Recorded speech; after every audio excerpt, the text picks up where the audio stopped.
Former BBC Director General, reinstatement is like 5-0 win for Gary Lineker. A former BBC Director General has said the reinstatement of Gary Lineker as host of Match of the Day is like a 5-0 win for the sports presenter. Greg Dyke, who is also a former chair of the Football Association, FA, said there was a perception that the broadcaster had been bullied by the government into its initial decision to remove Lineker from the programme. On Monday, current BBC Director General Tim Davie apologised for the potential confusion caused by the grey areas of the BBC social media guidance that had resulted in the recent impartiality row.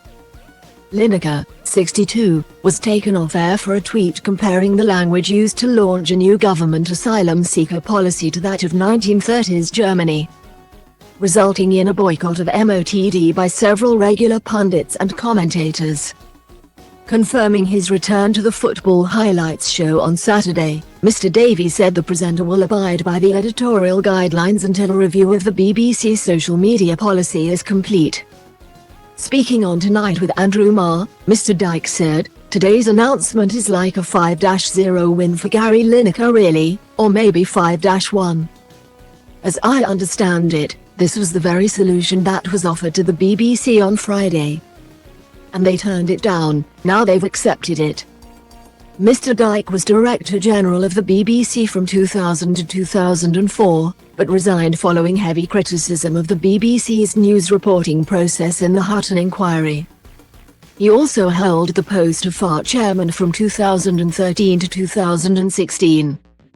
He told Marr, "In the 20 years since I left the BBC, I've never criticised the leadership of the BBC because I think it's a tough job, as you know, really.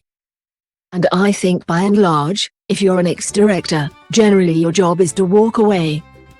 But in this case, I think the perception out there, the perception amongst the public is exactly what you said, that it looks like the government has bullied the BBC into taking this original decision.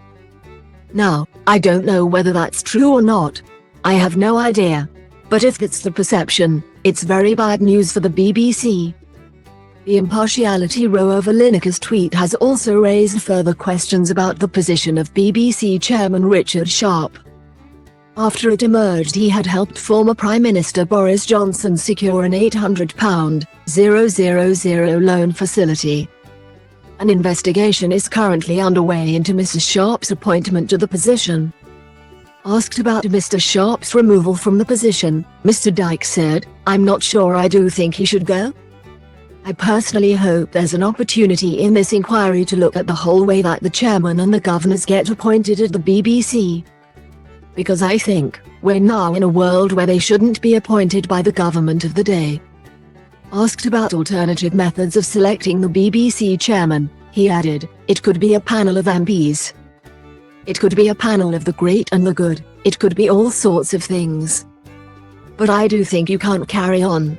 I think this has brought to a head the whole discussion about impartiality in the new world.